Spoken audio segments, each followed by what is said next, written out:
Welcome to Gomathi Kitchen. நம்ம இன்னைக்கு பார்க்க போற ரெசிபி பாத்தீங்கன்னா அரிசி வடகம் எப்படி செய்யலாம்ங்கறத தான் பார்க்க போறோம். சில பேர் இத அரிசி வத்தல்னு கூட சொல்வாங்க. வாங்க இப்போ எப்படி செய்யலாம்ங்கறத பார்க்கலாம். Gomathi Kitchen சப்ஸ்கிரைப் பண்ணாதவங்க சப்ஸ்கிரைப் பட்டனை பிரஸ் பண்ணிக்கோங்க. உடனுக்குடனே அப்டேட் வேணும் அப்படினா பக்கத்துல இருக்க பெல் பட்டன்ல ஆல்ங்கற ஆப்ஷனை மறக்காம பிரஸ் பண்ணி வெச்சுக்கோங்க. இன்னைக்கு நம்ம வத்தல் எப்படி செய்யலாம் அப்படிங்கற ஒரு vlogனு வெச்சுக்கலாம். இல்ல நீங்க ரெசிபியா கூட வெச்சுக்கலாம். நான் இங்க யுஎஸ்ல எப்படி வத்தல் போடுறேங்கறத தான் காட்ட போறேன்.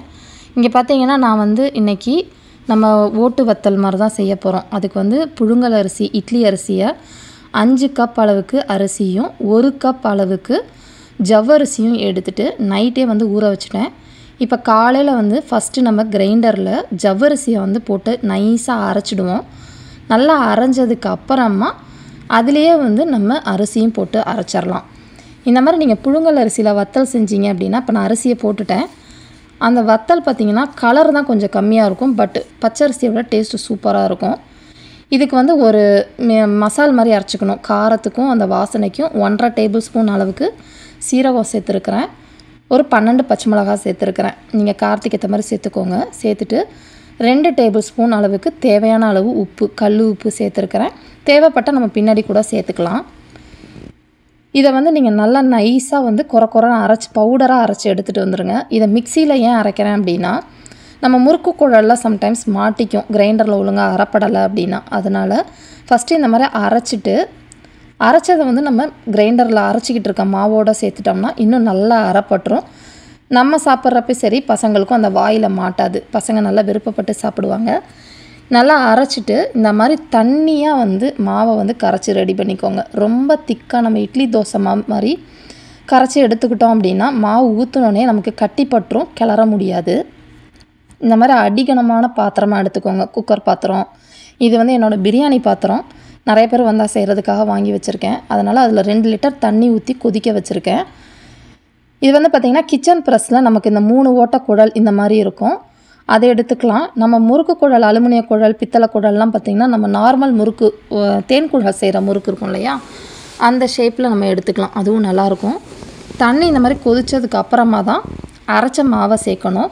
அப்படி இல்லனா நமக்கு சீக்கிரம் கட்டி தட்டி போயிடும். கட்டி ஆயிடுச்சுனா நம்மளால பிழிய முடியாது. கொஞ்சம் நேரம் எடுக்கும் தான் தண்ணியா மாவு இருக்கறப்ப. பட் ஆனா நமக்கு நம்ம மாவு நல்லா வெந்து வரணும். வெந்தா மட்டும் தான் நீங்க வறுக்கறப்ப சம்டைம்ஸ் சில வத்தல்லாம் பாத்தீங்கன்னா கடுக்கு முடுக்குன்னு இருக்கும். அப்ப நமக்கு அது ஒழுங்கா வேகல அப்படினா மட்டும் தான் அந்த அளவுக்கு கடுக்கு முடுக்குன்னு இருக்கும். கொஞ்சம் கைவிடாம கிளறி கொடுத்துருங்க. கஞ்சி வத்தல் அப்படினா நீங்க கொஞ்சம் தண்ணியாவே எடுத்துக்கலாம். நம்ம குழல்ல புழியணும் அப்படிங்கறனால நல்லா கொஞ்சம் மாவு திக்கானதுக்கு அப்புறமா நம்ம எடுத்துக்கலாம். இப்ப பாத்தீங்கன்னா ரெடி ஆயிடுச்சு.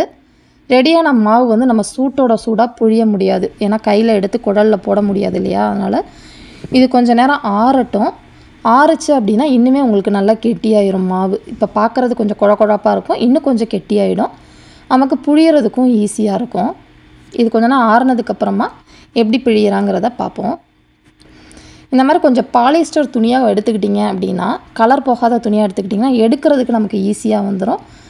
இப்ப பாத்தீங்கன்னா புழியறது நமக்கு ஈஸியா புழிய வருது பாருங்க. அந்த கெட்டி கெட்டியாவும் இருக்காது.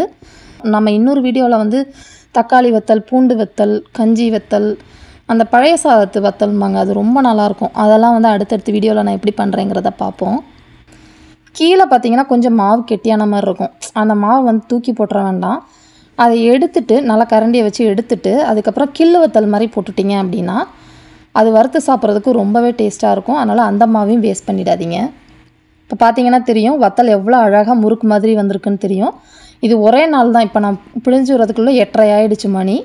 சாயங்காலம் எனக்கு 8:30 வரைக்குமே நல்லா வெயில் அடிக்கும். ஒரே நாள்ல பாத்தீங்கன்னா நல்லா காஞ்சு சுக்காவா ஆயிரும். அடுத்த நாள் தண்ணி தெளிச்சு எடுத்துட்டு தாம்பலத்துல வச்சு காய வச்சோம் அப்படினா ரொம்ப நல்லா சுக்காவா காஞ்சிரும். இதுதான் நாங்க இங்க வத்தல் செய்யற என்னோட விதம். இதே மாதிரி அளவுகளோட இந்த வத்தலை நீங்களும் செஞ்சு பாருங்க. செஞ்சு பார்த்துட்டு எப்படி இருக்குங்கறத கமெண்ட் பண்ணுங்க. வீடியோ பிடிச்சிருந்தாலும் கமெண்ட் பண்ணுங்க. லைக் பண்ணுங்க, ஷேர் பண்ணுங்க. மறக்காம சேனலை சப்ஸ்கிரைப் பண்ணி வச்சுக்கோங்க. Thanks for watching.